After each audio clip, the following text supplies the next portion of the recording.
Shalom à toutes et à tous et bienvenue dans votre émission L'heure de la vérité. L'espace où nous abordons les réalités spirituelles avec vérité et responsabilité. La Bible pose une question profonde et troublante dans Psaume 11, le verset 3. Quand les fondements sont renversés, le juste, que ferait-il? Nous vivons une époque où les repères moraux et spirituels, même ecclésiaux, semblent vaciller, la vérité relativisée, la justice compromise et le silence parfois devient la norme. Face à cela, que doit faire le juste? Se taire, fuir ou résister? On en parle avec un homme de Dieu au ministère prophétique que nous allons recevoir sur ce plateau. Bonjour prophète. Bonjour la servante du Seigneur ou madame la journaliste. Comment vous allez? Le ciel fait grâce. On est debout. Merci de nous recevoir chez vous. Vous êtes la bienvenue dans cette précieuse maison, la servante du Seigneur. Ok, nous voulons vous connaître. Moi, comme nos internautes, nous voulons vous connaître. Vous êtes prophète, c'est vrai. Vous allez vous présenter à eux et nous dire dans quelques mots votre cheminement vers le ministère, ça a été comment? C'est vrai, chaque chose a son temps. J'ai connu la foi chrétienne au pied de l'apôtre Francis Ngavé. Bien qu'il soit plus de ce monde, ce grand homme de Dieu, il est déjà dans la gloire du Père, il se repose. Et nous avons travaillé avec lui, on a été son fils dans la foi. Et ensuite, on a été au pied de l'un de nos aînés, l'apôtre Sissou Syriac. Après, avec l'apôtre Sissou, on a été au pied de l'évangéliste Jonas Mukala, jusqu'au temps où Dieu a voulu que nous puissions prendre la tête d'une cellule et qui s'est transformée en assemblée aujourd'hui, beaucoup d'années plus tard. On a eu des pères qui ont constaté qu'on a fait des années et des années. Et 24 ans plus tard, c'est là où mon père, celui qui est né de fils du feu apôtre Francis Ngavé dans la foi, Mukasa Ngulu, aujourd'hui il est médecin dans la compte à la chair, il est au nord du pays. Et c'est lui qui a eu la charge de nous présenter au peuple du monde entier comme au peuple de la ville océane, que la ville océane, voici votre prophète. Donc en réalité, c'est pas à nous de démontrer à tout le monde qu'on est prophète. C'est difficile, la chose la plus difficile, c'est de parler de soi-même. Et vous vous sentez bien dans cette veste ou vous regrettez?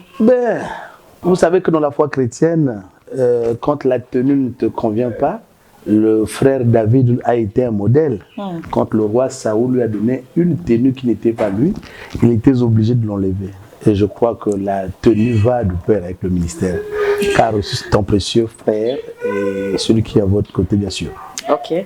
Alors, vous ne vous êtes pas présenté. Vous avez donné votre nom. Écoute, mon nom de famille, généralement, l'apôtre Paul nous dit que nous ne prêchons pas nous-mêmes, nous aimons toujours présenter le Christ. Je suis le prophète Vidris Nzambi Teiva et je suis en train de conduire une église de la restauration à l'aéroport, à Malala notamment, à Pointe-Noire. Je suis père de famille et époux d'une charmante épouse. J'aime bien l'appeler le poisson le plus grave de la ville océane que le prophète a fini par pêcher. Ah, ça. Et oui, c'est Madame Nzambi Vidris. Finalement, on a 6 enfants, 6 garçons et une fille. Donc, père de 7 enfants. Ok, nous bénissons le Seigneur pour la vie de l'homme de Dieu. Merci beaucoup. Voilà, prophète, rentrons donc dans le vif de notre sujet. Nous voulons parler d'une question qui est posée dans la Bible. J'ai cité le psaume 11, le verset 3. Alors, quel est, selon vous, le contexte spirituel de ce verset? Vous savez que le frère David, supportons que je l'appelle frère. C'est notre frère bien-aimé. Tous les bien-aimés dans la foi, nous sommes d'abord membres d'une même famille dont le Père, c'est Dieu lui-même. Et le bien-aimé David, c'était aussi un prophète, comme dit les Écritures. Les Écritures appellent le bien-aimé David comme étant le prophète David. Or, un prophète, dans ses dits, il y a ce qu'il voulait dire. Donc, dans ce qu'il avait dit, que quand le fondement est renversé, que fait le juste? Cette écriture est tellement vaste. Et par la grâce de Dieu, on va essayer de donner la pensée parfaite et la pensée locale. Donc c'est tout un grand sujet, c'est toute la Bible qui est placée là-dedans, dans cette écriture. Si vous me permettez, on va essayer de donner la pensée qui se cache derrière. Quand est-ce le fondement a été renversé? Celui qui est le premier. D'abord, nous voulons comprendre ce que ce fondement, de quel fondement s'agit-il? C'est que, avant que ça soit renversé, c'est que la pensée parfaite qui se cache derrière cette écriture, c'est que au commencement, le Christ a dit, il n'en était pas ainsi. Au commencement, tout a été fait d'après les normes. D'ailleurs, il est écrit que tout ce que Dieu avait fait était bon. Donc tout a été bien positionné. Mais à la chute d'Adam, nous constatons que le fondement a été renversé. Le maître même l'a dit, au commencement, il n'en était pas ainsi. Donc le juste qui vient restaurer ce qui a été renversé au commencement dans la perfection, c'est Christ qui est venu restaurer l'homme d'Adam qui était tombé, et en tombant, tout est tombé avec lui. Et Christ est venu restaurer les choses. Ça, c'est la pensée parfaite. Maintenant, dans le cadre local, aujourd'hui, nous avons vu aussi dans la foi chrétienne, il y a tellement l'ombre dans l'ombre. C'est-à-dire l'ombre dans l'ombre, c'est que ce qui s'est déroulé dans l'ancienne alliance, c'était l'ombre. À l'intérieur, ça parlait d'une chose qui devait se passer dans les jours à venir. Nous voyons le père Abraham qui a eu un puits. Après qu'il ait laissé son puits, la Bible nous dit, après le passage d'Abraham, les Philistins sont arrivés, ils ont mis du sable dans le puits laissé par le père Abraham. Le fils Isaac, quand il est arrivé, il a fait quoi? Il n'a pas creusé un autre trou, il a enlevé le sable placé par les Philistins pour retrouver les eaux que le père Abraham buvait, lui et ses brebis. C'est un acte physique qui avait une portée prophétique. Le véritable Abraham, c'est Christ lui-même. Après son passage, il y a les faux serviteurs qui sont arrivés après lui, qui ont aussi mis beaucoup de dogmes et des choses dans la foi chrétienne, dans le cadre de l'église locale. Maintenant, toutefois, le Fils qui vient ici, c'est aussi l'image du Saint-Esprit qui est censé restaurer tout ce que les faux serviteurs ont eu à placer dans le champ du Seigneur. Donc le Saint-Esprit ne travaille pas en vain. Le Saint-Esprit travaille dans les corps des Éphésiens 4. Donc un ministre authentiquement appelé, c'est un homme qui a le ministère de l'onction de Christ. La responsabilité de ce dernier, c'est de ramener l'ordre là où il y a eu le désordre placé par l'ennemi. Donc voilà un peu. Donc ça veut dire qu'aujourd'hui, nous sommes dans une saison où les fondements sont renversés. Dans la pensée parfaite, donc dans l'église corps de Christ, rien n'est modifié. Parce que nous croyons que l'église corps de Christ, il n'y a pas des erreurs. Mais dans l'église locale, il y a beaucoup des erreurs et des hérésies qui sont rentrées. Le rôle d'un ministre authentiquement appelé, c'est de faire ce que Élie a fait. Parce que cette question a été posée auprès de tous les ministres, ceux de l'Ancienne Alliance et ceux de la Nouvelle Alliance. Or, les ministres de l'Ancienne Alliance, c'est Élie qui a répondu à cette question. L'Écriture nous dit ceci, Élie est arrivé, il a constaté que le fondement laissé par Moïse a été renversé. Il a constaté que la foi laissée par Moïse n'est plus la même. Le peuple partait maintenant adorer Baal. Le peuple avait positionné des autels au milieu d'Israël au nom de Baal. Mais chose curieuse, quand il a vu ça, qu'est-ce qu'il a fait? Ce grand serviteur de Dieu avait la responsabilité de faire quoi? De détruire d'abord une fausse autel qui existait, et ensuite rebâtir le fondement d'après le modèle dont Dieu a montré à Moïse, et ensuite la divinité a confirmé que ce que Élie disait n'était pas faux. Alors selon vous aujourd'hui, quels sont les fondements qui sont renversés dans nos églises? Il y en a tellement trop. Il y en a tellement trop. Il y a le ministère de la femme aujourd'hui qui est un grand sujet ou les ministres de la Nouvelle Alliance qui veulent contredire Paul. Parce que Paul, on lui a donné la mission de l'Église. Lui, il a été dit, je ne permets pas à la femme d'enseigner. Mais nous voyons aujourd'hui les frères mal affermis pour les besoins du ventre. Parce que le ministère de la femme trouve son ampleur contexte. Voyez-vous, je suis par exemple conducteur d'une église locale aujourd'hui. Le fait que mon épouse, nous avons, par la grâce de Dieu, bâti avec la grâce du Seigneur et bâti l'église locale, parce que dans la pensée parfaite, l'église n'appartient pas à un prédicateur.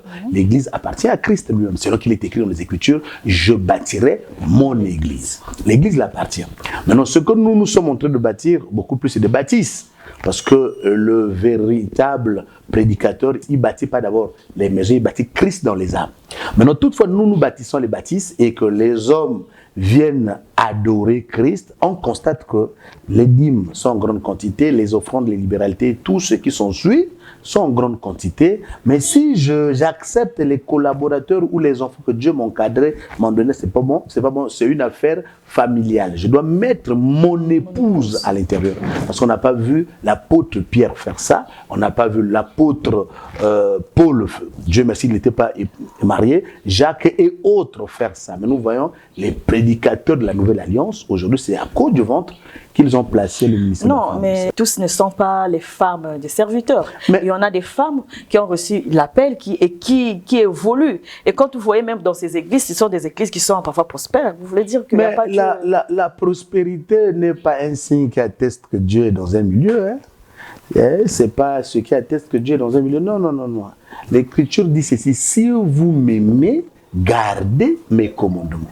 Il dit ceci, si vous demeurez dans ma parole et que mes paroles demeurent en vous. On ne nous a pas dit que là où les gens sont en grande quantité, Dieu est là. Là-dedans, non, nous savons que la viande pourrie attire beaucoup de mouches. Hein? Une vraie viande fraîche, seuls les aigles et les lions et les lionceaux peuvent se sentir à l'aise dans la viande fraîche. Mais par contre, la viande pourrie, c'est plein de mouches, ma bien-aimée. Par exemple, ce sujet lié au ministère de la femme, et nous croyons que ce ministère n'a pas sa raison d'être. Voilà, c'est déjà l'un des fondements. C'est déjà un fondement voilà. Que les prédicateurs authentiques, comme on appelé, ont le droit de revenir sur Éphésiens 2:20, où il est écrit, nous sommes fondés sur l'enseignement des apôtres et des prophètes, Christ lui-même étant la pierre angulaire. On n'a pas vu parmi les apôtres une apostose. Pendant que le jour de la Pentecôte, il y avait aussi des femmes. Mais la femme a plusieurs places dans la maison. Mais la femme, au ministère de la parole, c'est fait pour les hommes. Et selon vous, quelle est la place de la femme? La femme a plusieurs places dans le champ du Seigneur. Mais ce qui concerne l'enseignement de la parole, elle n'a pas sa raison de se placer là-bas. Et vous pensez qu'une femme qui chante dans l'église... Mais elle n'est pas la toute première. Nous avons vu la sœur Myriam qui a chanté. Ainsi de suite, à l'époque, elle a rassemblé des sœurs en train de chanter. Elle n'est pas hors norme, elle est dans les normes. Mais quand il s'agit du ministère de l'enseignement de la parole, ces mêmes dames, prenez un exemple. Le ministère de la parole tu n'as pas de repos. Parce que l'écriture prier sans cesse. Voilà. Parce que quand on prend cette écriture dans la pensée parfaite, il y a eu beaucoup de choses à l'intérieur. Parce que l'apôtre Paul dit comment ces hommes-là invoqueront-ils en celui dont ils n'ont pas cru. Donc pour prier même, il faudrait que tu aies la base solide d'après les écritures. Il est écrit dans les écritures que celui qui détourne son oreille pour ne pas écouter la loi, sa prière est une abomination. Donc nous comprenons par la grâce de Dieu que sur la base du ministère, le ministre, on est dans un ministère permanent. Imaginez-vous, une sœur qui est l'épouse de quelqu'un, elle est enceinte. Dans les caprices de la grossesse, pendant la période où elle vient de tomber enceinte, les caprices de la grossesse, elle doit continuer, elle est en train de prêcher, mais elle a envie de vomir. Vous voyez, déjà, ça fait de la saleté devant les hommes. Ensuite, elle est à terme. Donc, on emmène un frère ou une sœur qui a un problème de folie. Elle doit faire la délivrance. On doit crier. Elle peut accoucher. Elle venait à peine d'accoucher. Elle vient de mettre au monde. Vous voyez, dans cet état-là, logiquement, il y a un repos. Mais entre-temps, l'œuvre de Dieu a besoin de... On n'a pas besoin de temps de repos. L'œuvre de Dieu... Donc, ça veut dire que si elle reçoit l'appel au ministère, après la ménopause, elle peut bien... Non. L'apôtre Paul dit, lui et Apollos, ils donnaient le conseil aux frères de ne pas aller au-delà de ce qui est écrit. Celui à qui on a donné la fondation de l'Église, il dit « je ne permets ». Quand il parle « je », il s'agit du ministère. Parce que l'Écriture dit ceci, je ne prie pas seulement pour eux, je prie pour ceux qui croiront en mon nom par leur parole. Donc quand l'apôtre parle « je », c'est lui, on lui a donné le mandat de l'Église des nations. Donc je ne vois pas comment est-ce qu'un prédicateur comme moi ou mes confrères qui pensent que c'est une affaire de famille, c'est une bouteille de Turbo King. La bouteille de Turbo King, c'est une affaire d'homme. Ceux qui soutiennent ce ministère, parce qu'on les voit, comme vous l'avez dit, ce sont des pasteurs authentiques qui soutiennent, ils sont... Non, l'Écriture dit ceci, nous ne sommes pas de ceux qui falsifient l'Évangile. Donc quand l'Écriture parle des hommes qui falsifient l'Évangile, c'est des hommes qui acceptent des hérésies dans les champs du Seigneur. Parce que l'Écriture nous dit dans le livre d'Ésaïe, ces hommes-là sont des chiens voraces. Or, le chien vorace est un chien paresseux qui ne sait pas aboyer, son problème n'est que de manger. Or, le Seigneur appelle aussi le serviteur de Dieu comme un chien. Or, le chien, c'est celui qui doit aboyer. Or, aboyer, c'est celui qui doit dénoncer le mal. Quand il constate le mal dans le champ du Seigneur, il doit crier haut et fort contre ce mal, afin que le propriétaire de la maison sache qu'il y a un mal qui est en train de venir. Et en dehors du ministère de la femme? Il y en a tellement plein aujourd'hui. Vous voyez, aujourd'hui, il y a, hormis le ministère de la femme, c'est aussi des hérésies. Il y a aussi, nous voyons le problème des mariages aussi, bien que ça nous arrive tous, le mariage. Aucun apôtre qui a célébré le mariage dans l'église. Parce que notre problème, c'est d'enseigner les hommes. L'apôtre Pierre dit, il devait s'occuper de la prière et de l'enseignement. Et dans nos enseignements, il n'y a pas une écriture qui nous donne le droit aujourd'hui de marier les enfants de Dieu. Vous voyez ce qu'on peut faire. C'est-à-dire qu'après la mairie, je vois des gens le pasteur retire les même bagues, ainsi de suite. C'est des choses qui n'ont pas de support. Or, pour que la chose soit soutenue, l'apôtre Paul donne un conseil. 2 Timothée 3,16 nous dit, toute écriture est inspirée de Dieu et utile pour enseigner, pour corriger, pour instruire et pour convaincre. Donc, quand un prédicateur veut nous apporter quelque chose, il faudrait que cela soit soutenu par l'écriture. Mais comprenez, il peut aussi emmener une écriture, mais c'est mal comprise, comme dit l'apôtre Pierre, il dit les frères mal affermis tordent le sens des écritures pour leur propre ruine. Donc il y a des frères aussi mal affermis qui prennent le sens des écritures, ils tordent. Par exemple, je prends un autre exemple, où la sœur a un problème d'accouchement ou un problème de délivrance. Elle vient voir l'homme de Dieu d'après 2 Chroniques 20:20. Il est écrit que confiez-vous à l'Éternel votre Dieu et vous serez affermis. À ses serviteurs les prophètes, vous réussirez. Mais chose curieuse, quand on vient voir un prédicateur pour un problème de délivrance, au lieu d'aller d'après le modèle de la Bible, chose curieuse, le prédicateur commence à faire une prière zotomique. Ce que j'appelle une prière zotomique, c'est quoi? La prière d'Élysée. La bouche contre bouche, yeux contre yeux, poitrine contre poitrine, organe de reproduction contre organe de reproduction. Mais si vous voulez reproduire cette écriture, vous êtes dans l'erreur. Parce que Jésus dit dans Matthieu chapitre 22, verset 29, il dit « Vous êtes dans l'erreur ». Parce que vous ne comprenez ni les Écritures, ni la puissance de Dieu. Qu'est-ce qui se passe dans cette Écriture? C'était un acte physique qui avait une portée prophétique. Quel était l'acte physique? Il y a d'abord Élisée qui envoie son serviteur avec un bâton. On lui dit, en partant, ne salue personne. Et ne regarde pas en arrière. Il donne des consignes à ce serviteur. Ce serviteur, quand il est parti, il était incapable de ramener l'enfant à la raison ou ramener l'enfant à la vie. Or, cet acte, c'était un acte physique qui avait une portée prophétique. Cet enfant, ou ce serviteur qui venait avec le bâton, il était même l'image de Moïse. L'enfant qui était mort, c'était l'homme d'Adam. Il était l'image de l'homme d'Adam qui est tombé en Éden dans un champ. Mais chose curieuse, l'Écriture dit qu'on devait l'emmener hors du champ, hors du camp. Hors du champ. Or, l'emmener hors du champ, c'est emmener Adam hors de l'Éden. Quand il est hors de l'Éden, c'est là où le serviteur est engagé pour aller ramener cet enfant à la vie. Il vient avec un bâton. Or, ce serviteur qui a serré avec le bâton, c'est l'homme de Moïse. Quand il est arrivé, il a tout fait. Il n'a pas pu ramener l'enfant à la raison. Il fallait qu'il y ait. Et quand il rentre, il ne ferme pas la porte.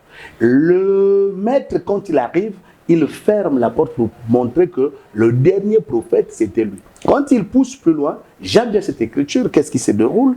L'écriture nous dit ceci, après que ce dernier, quand il a vu l'enfant, il s'est allongé sur l'enfant. C'est un acte physique.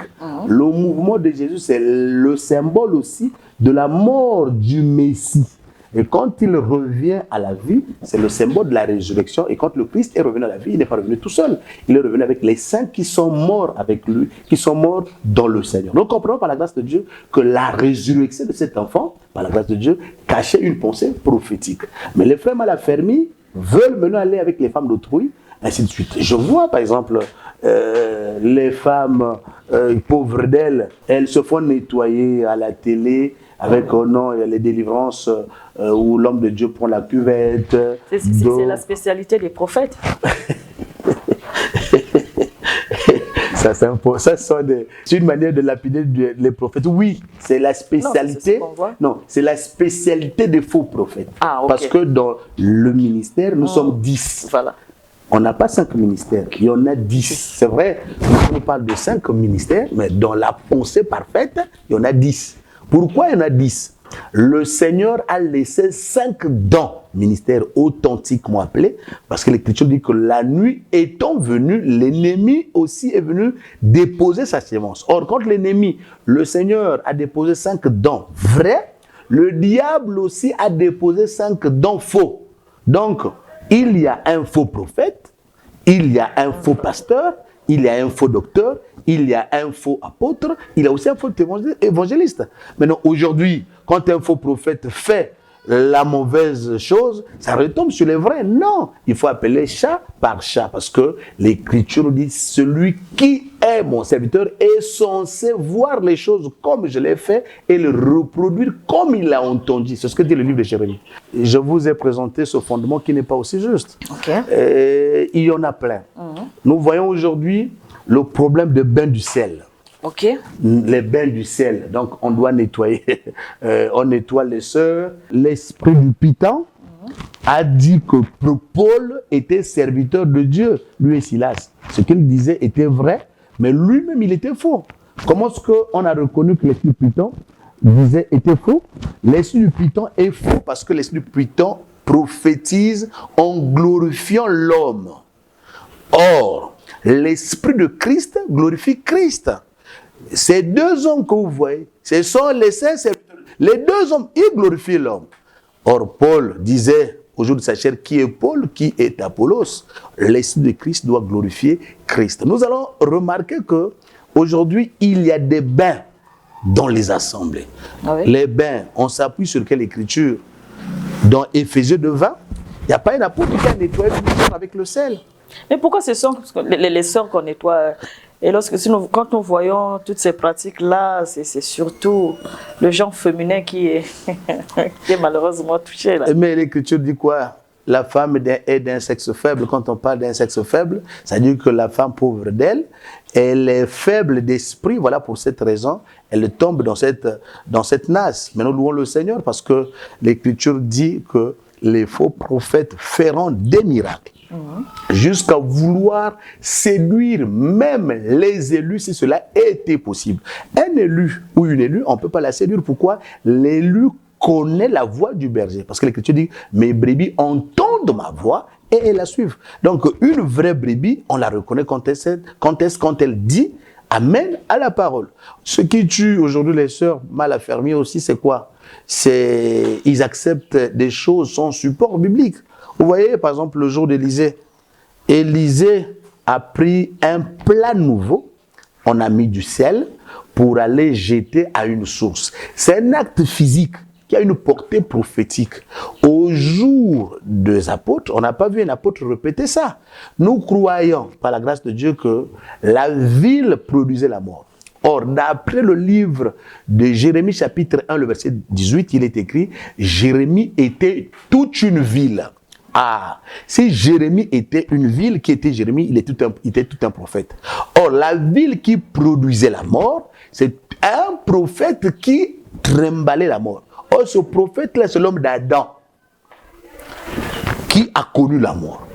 Quand la mort est rentrée dans l'humanité par ce dernier, il fallait un plat nouveau. Or, quand on parle d'un plat nouveau, c'est un récipient nouveau. Le récipient nouveau qui est venu avec le sel, c'était un récipient naturel qui avait une portée prophétique. Or, ce récipient, c'est le symbole ou l'image du Messie qui était un récipient nouveau. Or, lui étant le récipient nouveau, il est venu avec du ciel. Or, le livre de Lévitique présente le sel comme étant un signe d'alliance. Donc, nous comprenons par la grâce de Dieu, celui qui est venu avec le signe d'alliance pour venir assainir la source. Il n'a pas assaini toute la ville, mais assaini que la source. Or, la source, par la grâce de Dieu, c'est l'homme d'Adam. C'est là où Jésus n'est pas venu ôter le péché. Les péchés, mais il est venu ôter le péché. Or, le péché, c'est le péché d'Adam qu'il est venu ôter afin que le monde entier qui a été corrompu par Adam soit sanctifié. Donc, c'est juste un business chrétien? Non, nous disons que le bain de sel, c'est une onction d'égarement, ma bien-aimée. Il faut appeler chat par chat. Il faut appeler. Il y a de ceux qui le font. Mais c'est fait aussi à coup d'argent. Hein? Mais il y a de ceux qui le font. Il y a des groupes de prières qui le font, peut-être avec le prix d'argent, et ainsi de suite. Mais c'est l'ignorance. L'Écriture dit que mon peuple périt par manque de connaissance. Et nous disons que le défaut avec nous aujourd'hui, avec le temps de la fin, c'est que quelqu'un peut dormir, il se réveille, non, je suis ministre, ainsi de suite. Mais que celui qui a été authentiquement appelé, Dieu doit l'envoyer auprès d'un vieux pour qu'il fasse école, comme Paul, Saul de Tarse, a rencontré Christ. Christ l'a envoyé auprès d'un vieux. Il y avait des choses que le vieux devait ajouter et retrancher en lui. Et ensuite, pour que ce dernier fasse bien sa mission. Alors, prophète, déjà là on comprend que les fondements dans l'église, on ne va pas tout étaler. Ouais. Non, nous voulons savoir, c'est sûr que le juste est là, il observe. En ce moment-là, le silence du juste contribue à l'effondrement des fondements. Qu'est-ce qu'il faut comment? Nous louons le Seigneur parce qu'il y a une écriture qui dit dans ces genres de circonstances, le sage se tait. C'est aussi une écriture. Mais cette écriture, je trouve que c'est une écriture de lâche. Voilà. Le ciel ne sera pas fier de nous. Parce qu'un juste qui constate que le fondement est renversé et qui ne fait rien, pour Dieu c'était lâche. Okay. Et il n'est pas digne du royaume. Parce que le livre de Jacques chapitre 4, le verset 17 nous dit « Celui qui sait faire ce qui est bien et ne le fait pas commet un péché. » Donc le juste, sa responsabilité, c'est de sonner la trompette. Parce que l'Écriture dit ceci, si quelqu'un, Dieu annonce un malheur sur quelqu'un et que ce dernier a un prophète et que le prophète est au courant et que le prophète ne fait rien, le son de ce dernier va tomber sur celui qui connaissait. Donc nous disons par la grâce de Dieu, beaucoup de serviteurs et beaucoup de servants, beaucoup de serviteurs et servantes qui connaissent la vérité et qui ne veulent pas sonner la trompette pour rebâtir le fondement. En réalité, c'est des hommes qui contribuent à cela. Car il est écrit dans Jérémie 48, verset 10, que maudit soit l'homme qui fait l'œuvre de Dieu avec négligence. Il est écrit, la partie B dit ceci, que malheur à celui qui retire son épée au carnage. Or, l'épée, c'est la parole.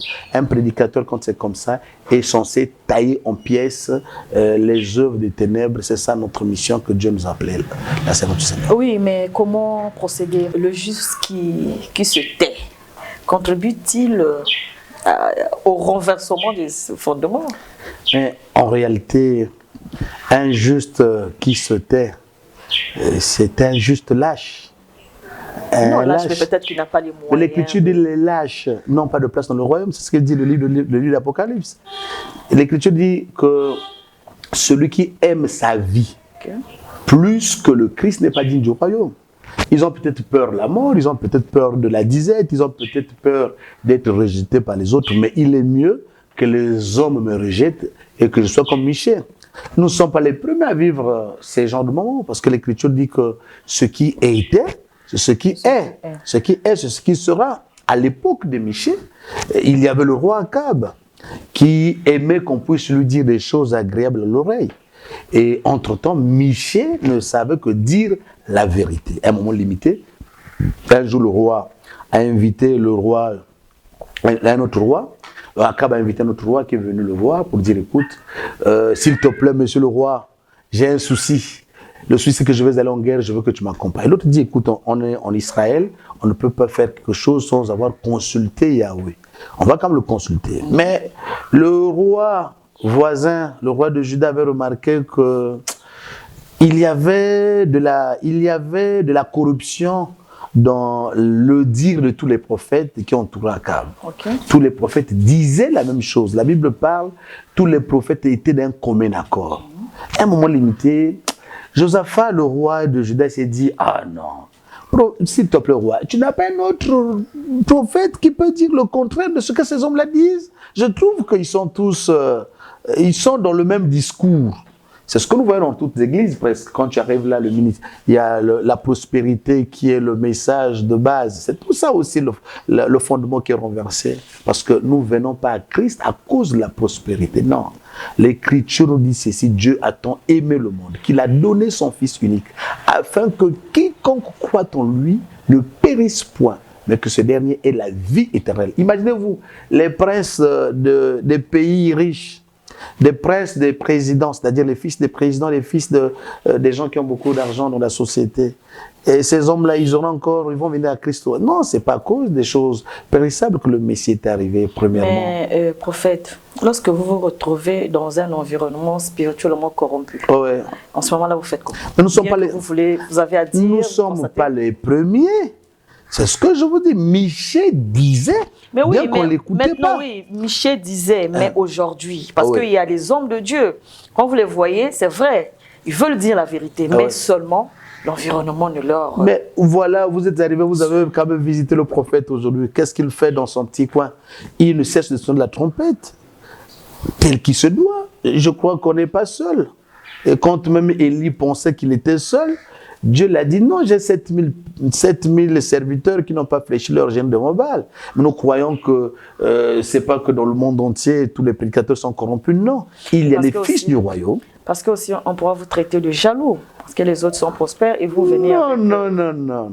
Un prédicateur qui a 2 brebis et un prédicateur qui a des milliers de brebis, les deux, selon le Seigneur, ce sont des bergers qui sont en train de paître un troupeau. La différence, c'est seulement ce dernier reçoit autant des dîmes et les offrandes par rapport à la charge qu'il a, et l'autre reçoit peut-être les miettes. Mais les deux sont des bergers, les deux sont des serviteurs du Seigneur. Et d'ailleurs, un vrai serviteur de Dieu, ce n'est pas la foule qui fait de lui un vrai. Un vrai, c'est celui qui demeure dans la parole. Parce qu'il est écrit dans les Écritures, on reconnaîtra l'arbre par ses fruits. Or, les fruits de l'arbre, c'est quoi? C'est l'enseignement et aussi sa vie. Selon que l'apôtre Paul dit, ce que vous avez entendu de moi, vu de moi, pratiquez-le et le Dieu de paix sera avec vous. Et le défaut, ces prédicateurs, est-ce qu'ils sont capables de dire comme l'apôtre Paul que soyez mes imitateurs comme je le suis pour Christ? C'est là le problème. Donc, ils sont des serviteurs qui ont des renommées d'après les hommes, mais selon Dieu, quand Dieu les regarde, ils ne sont plus des serviteurs de Dieu. Parce que quand un serviteur de Dieu confesse aujourd'hui les doubles cimes, parce qu'il est les doubles cimes, parce qu'il est dans tel pays, un serviteur de Dieu confesse les pratiques des homos, il n'est plus serviteur de Dieu parce que l'Écriture dit « Quand je cherche encore à plaire aux hommes, je ne suis pas serviteur de Christ. » Un serviteur de Dieu, c'est un mort vivant. C'est-à-dire, il est mort quant à sa chair, mais il vit quant à l'esprit. Donc, quand vous venez avec un peu quand vous le pointez, il dit « Vous allez me tuer ?» On se moque. L'apôtre Paul dit « Mort, où est ton aiguillon ?» Si mon frère Étienne était là, et Étienne n'est pas un serviteur de Dieu qui a peur de la mort. C'est un serviteur de Dieu, c'est un mort quant à sa chair. Il n'a pas peur de la mort. C'est un homme qui dit la vérité. Bien que ça peut lui coûter la vie, mais il se moque. Pour lui, c'est un mort vivant, il est déjà mort. Le jour de son baptême, c'est le jour où il était mort avec le Christ. Il est revenu de la vie, il est censé vivre d'après l'esprit. Bon, Si on a encore peur de la mort et dénoncer tout ce qu'il faut, voilà. Et il faut changer de domaine. Il faut peut-être dire que Christ ne t'a pas appelé un serviteur qui a été appelé authentiquement par Christ, même quand cela peut coûter à sa vie. Ceux qui se retirent sont dans le faux. Mais c'est pas quelque chose que tu dois te retirer. L'apôtre Paul dit que c'est une charge qui m'a été imposée. Donc c'est quelque chose, quand on t'épouse quelque chose dans l'armée, on dit à vos ordres, même quand ça nous dérangeait, la servante du Seigneur et notre journaliste. Et donc le prophète, ce que je vais vous demander, vous allez regarder votre caméra, quel est votre message face à ce grand thème que peut-être nous aurons encore l'occasion de revenir parce qu'on n'a pas tout dit. Ah oui. Maintenant, quel est votre message envers vos amis, pasteurs, qui se taisent? Le message est dirigé vers les deux, c'est-à-dire et le peuple et le prédicateur. Un prédicateur authentiquement appelé doit faire comme Michée. Michée a dit, je dirai ce que l'Éternel me dira. Un prédicateur authentiquement appelé, il le dira pour faire plaisir à son Dieu. Parce que nous devons savoir qu'un jour, on quittera ce corps pour rencontrer le Maître. Et il te dira, tu as eu tout ce que tu as pratiqué là où? Parce qu'on rendra compte à Christ. Parce qu'il est écrit que l'œuvre de tout un chacun sera éprouvée par le feu. On rendra compte. Maintenant, du côté des brebis, nous aussi brebis, nous avons aussi une responsabilité. Parce que ne jetons pas toujours l'anathème sur les prédicateurs. Nous avons vu Aaron, pauvre de lui, le peuple l'a imposé de faire un veau d'or. Mais le veau d'or que le peuple a imposé, c'est quoi? Aujourd'hui, beaucoup de peuples aiment que le prédicateur dise des bonnes choses, telles que je vois, oh, maman, la servante Ngatali, la servante Intel, oh, Batika. Donc, tous les pamphlets, tout ce qu'il faut comme flatterie, non. Car l'Écriture nous dit aussi que dans les derniers jours, les hommes vont se détourner de la vérité, ils vont aimer les fables. Mais les vrais fils de Dieu, ils savent que seule la vérité va nous emmener au royaume. Je vais terminer en disant que un jour, les disciples ont vu, les mages ont vu l'étoile. Mais à un moment limité, quand ils suivaient l'étoile, ils ont perdu l'étoile. Et quand ils ont perdu la direction de l'étoile, ils sont allés dans la maison de fête. Mais la maison de fête, c'est-à-dire la maison d'Hérode, n'a pas connu là où était l'étoile. Mais on est allé voir les scribes, notamment les serviteurs de l'époque, pour leur dire où est-ce que le Messie devait naître. Mais ils sont allés consulter le rouleau. C'est pour dire que seules les Écritures nous emmènent un jour devant le trône. S'écarter de la parole, c'est un danger. Le Maître nous a dit, si vous m'aimez, gardez mes commandements. Il nous a dit que demeurez dans ma parole et que mes paroles demeurent en vous. Alors tout ce que vous me demanderez vous sera accordé. Demeurons dans ce qui est écrit. Ça nous sécurise, nous, serviteurs de Dieu, et vous, brebis. Que Dieu vous bénisse. Merci, prophète, pour votre franchise. Voilà, nous sommes donc arrivés au terme de notre émission. J'espère que vous avez suivi avec intérêt les propos du prophète. Voilà, nous avons l'habitude de dire sur ce plateau, nous ne faisons pas la promotion d'un ministère. Ici, notre boussole, c'est la Bible. Vous l'avez écouté, tout ce qu'il a dit. Et si quelqu'un pense qu'il a autre chose et il a d'autres versets, il peut le contredire. Alors, ce plateau est à vous. Vous pouvez appeler. Et voilà, on vous recevra pour un numéro. Et donc, pour aujourd'hui, ce que j'ai retenu, c'est que quand les fondements sont renversés, Dieu ne cherche pas les justes cachés, mais les justes enracinés. Merci de nous avoir suivis et à la prochaine avec ce même plaisir. Shalom.